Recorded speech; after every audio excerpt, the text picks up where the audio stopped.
Squad! I'm Rafi Briones, social media trainee of Realme Philippines. And I'm Jim Claudio, product marketing lead of Realme Philippines. And we'll be unboxing today The Narzo series of smartphones alongside the Realme C series of smartphones. Yes, actually guys, these are all the remaining units na meron pa kami ever since nag-start si Realme Philippines. And Rafi, matanong ko lang, ano yung feeling mong biggest difference ng Narzo versus ng Realme C series?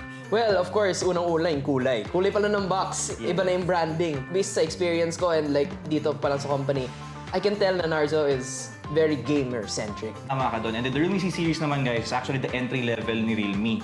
So ever since the start, nasa 5,000 and below lang yung mga sinaunang Realme C series smartphone natin.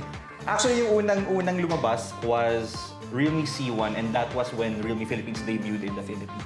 Right, that was 2018, no? Around that year. 2018. Sobrang boom nun, guys. And moving forward kasi, as you can see, yung mga nandito are actually 2021 pataas na ng mga model. Pero pwede namin banggitin saglit ng mabilisan yung mga lumipas na C-Series model and Narzo model.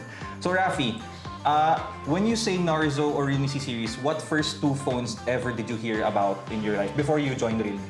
Okay, siguro Narzo before I entered Realme, I think the first one was the Narzo 50 Pro kasi ang daming Pro na lumalabas. So first thing narinig ko talaga was Narzo 50 Pro. And then for C series, I think it would be the C55.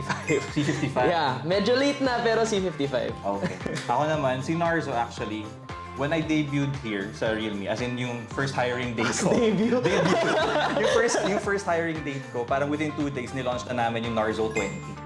Wait, wow. Oh, Okay. Narzo 20. And then nung time na yun, sobrang napawawa ko kasi it was also the area wherein naggaganap pa yung RMC Grand Finals. Anong season to na RMC? Wait lang! Wait lang! Basta the one with Kong and Doggy. Oh, I met them wow. there, Oh yeah. my gosh.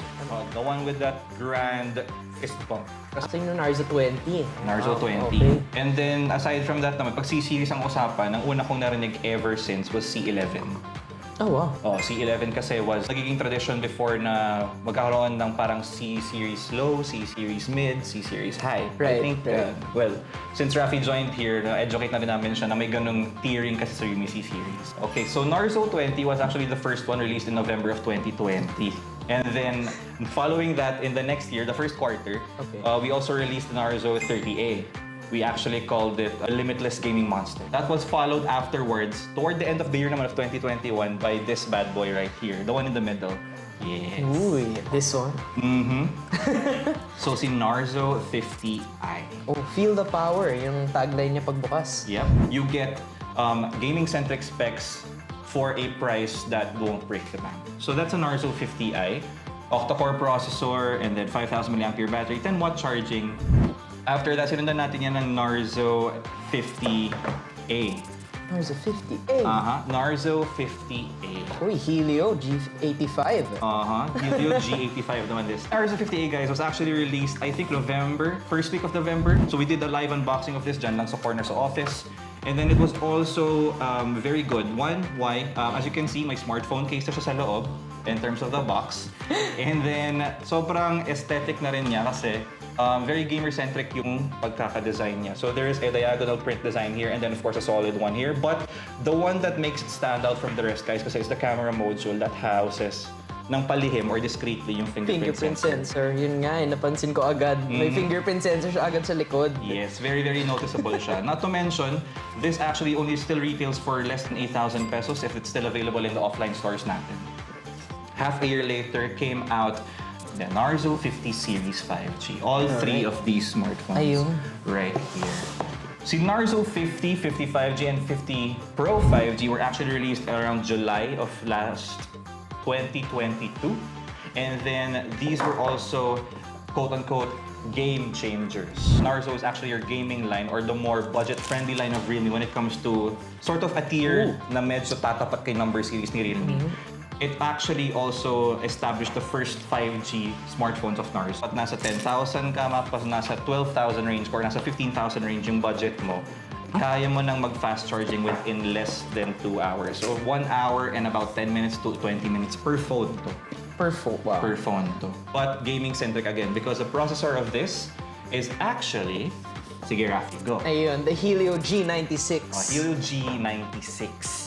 Pag sinabi natin G sa G96, Rafi, ano yung naisip mong reason? Bakit G yung pangalan Gaming nito? agad. Gaming agad.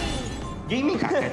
Si Narzo 50 naman, 5G at si Narzo 50 Pro 5G, it was a trade-off. Narzo 50, if you had 10,000 pesos, you get everything you need. You Right. get a good camera, you get a good processor, you get expandability and whatnot. But if you're really into more competitive gaming, you had to choose between these two.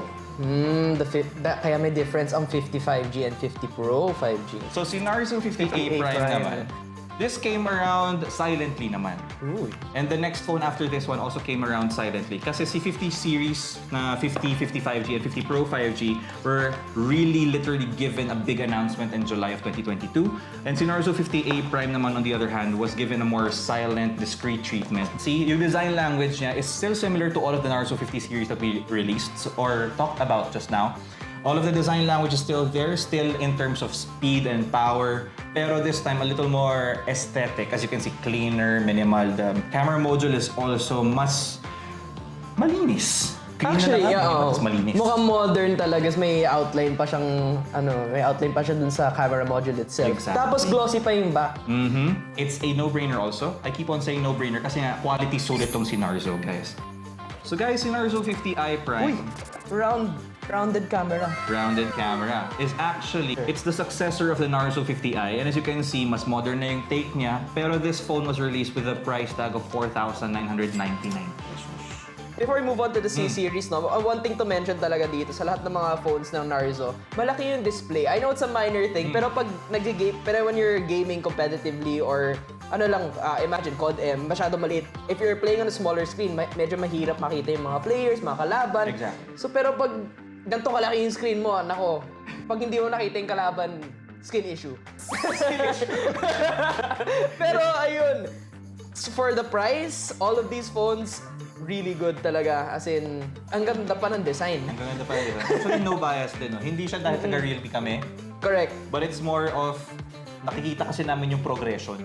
Yeah. Yung progression ng bawat price point, yung progression ng bawat product, yung mga little improvements na nangyayari. Kasi lately naman alam natin lahat na yung mga smartphones is hindi na super big yung breakthrough. Yes. Unless merong magde-dare to leap. Correct. Napupuntahan natin mamaya. Magde-dare to leap talaga. Magda-dare trip talaga tayo sa mga C-series.